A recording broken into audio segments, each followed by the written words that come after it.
कांग्रेस की ओर से आज एसआईआर प्रक्रिया के खिलाफ एसडीओ कार्यालय के सामने विरोध प्रदर्शन किया गया। पश्चिम बर्धमान युवा कांग्रेस कमेटी की ओर से आज विरोध कार्यक्रम किया गया। यहां पश्चिम बर्धमान जिला कांग्रेस अध्यक्ष देवेश चक्रवर्ती सहित पश्चिम बर्धमान जिला युवा कांग्रेस कमेटी के सदस्य ने भाग लिया। यहां जिस तरह से एसआईआर प्रक्रिया की जा रही है, कांग्रेस ने इसका तीखा विरोध किया।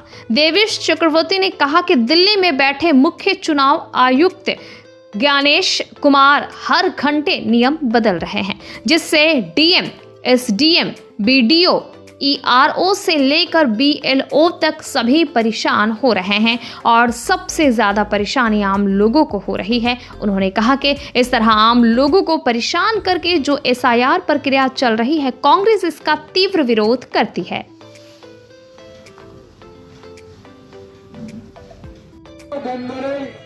এসআইআর কাজ চলছে এবং এই এসআইআর কাজ নিয়ে বিভিন্ন বিভ্রান্তিমূলক খবর পত্র পত্রিকার মাধ্যমে মানুষের কানে গিয়ে পৌঁছায়। মানুষ বিভ্রান্ত। প্রতিদিন একজন গুলিখোর নির্বাচন কমিশনার আছে, যিনি নেশাগ্রস্ত হয়ে ঘন্টায় ঘন্টায় তার সার্কুলার চেঞ্জ করছে। আজ এক বলছেন, 2 ঘন্টা পরে আরেকটা সার্কুলার বার করছেন ওই গুলিখোর।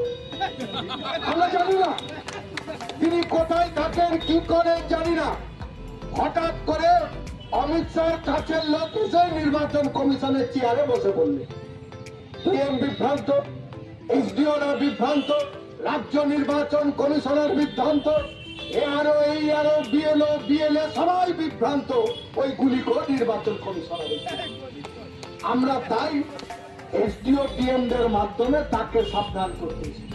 আজকে একটা টোকেন প্রতিবাদ কি করছেন না, ভোটার লিস্টের নামে মানুষকে প্যানিক দিয়েছেন, বিভিন্ন মানুষকে তিনি প্যানিক দিয়েছেন। মানুষ আতঙ্কগ্রস্ত হয়ে গেছে। তারা ভাবছে যদি এসআইআর এ তাদের নাম তুলতে না পারে তাহলে এই দেশ থেকে তাদের খেলিয়ে বার করে। আর ওনার দোষর রয়েছেন বিজেপি দল। প্রত্যেক দিন প্রত্যেকটা মানুষকেই বলছেন হয় বাংলাদেশি নয় রোহিঙ্গা। কে রোহিঙ্গা কি রোহিঙ্গা কিছুই জানেন না, বলতে হয় বলছেন। বিহারে নাকি তারা বাংলাদেশি আর রোহিঙ্গা ধরতে গেছিলেন প্রথম এসআইআর করে। কজন রোহিঙ্গা পেয়েছেন, কটা বাংলাদেশি পেয়েছেন, এখনো তার লিস্ট তারা বার করতে পারে, কারণ কোটা রেকর্ডটাই শুরু। পশ্চিমবঙ্গ একই চক্রান্ত করে। আমার মনে হয় প্রত্যেকটা জেলা থেকে হয়তো একটা বা দুটো করে নাম এরকম পেতে পারেন যে যারা হয়তো ভারতীয় নাগরিক নয়, কিন্তু তার বেশি তারা পাবেন না। তারা যে চক্রান্ত করে মানুষকে প্যানিক করছে এবং মানুষের তাতে বহু মানুষ, বহু বিএলও থেকে শুরু করে আম আদমি, তারা কিন্তু তারা নিজেরা আত্মহনন করছে, তারা সুইসাইড করছে, তারা বিভিন্ন ভাবে তারা আক্রান্ত হচ্ছেন এবং তারা প্যানিক করছে। আজকে দেখবেন এসআইআর এর নামে প্রথমে বললেন 1 লক্ষ, আমার জেলাতে 1 লক্ষ ভোটারের কাছাকাছি তাদের নাম মেলেনি, তাদের আমরা হেয়ারিং এ ডাকবো। হেয়ারিং এ ডাকলেন, আবার গুলিখোরের নির্দেশ এলো, বললো 1 লক্ষটা যা হয়েছে হয়েছে, আরো এক্সট্রা 10 লক্ষ এজন্য হেয়ারিং এ ডাকতে হবে।